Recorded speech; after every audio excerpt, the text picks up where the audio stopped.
ब्रह्मा विष्णु देवगण बराती, ब्रह्मा विष्णु देवगण बराती, हिमाचल भवन माना है सखिया, हिमाचल भवन माना।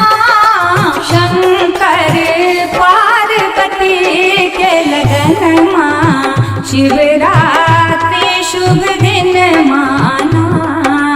शंकर पार्वती के लगन मां, शिवरात्रि शुभ दिन माना।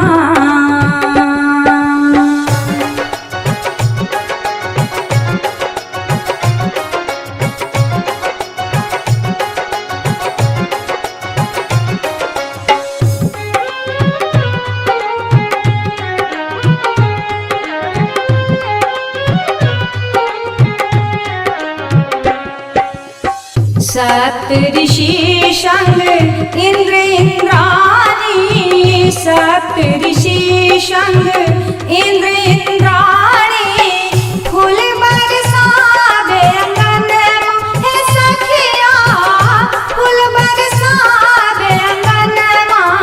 शंकर पार्वती के लगन मां, शिवरात्रि शुभ दिन माना।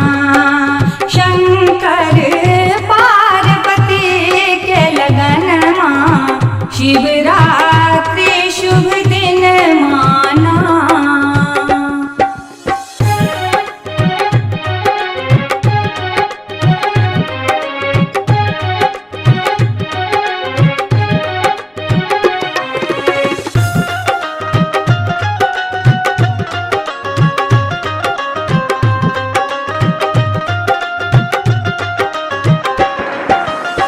संगहि में भूत प्रेत बरियाती, संगहि में भूत प्रेत बरियाती, झाइल भजन माना है सखिया, झाइल भजन माना।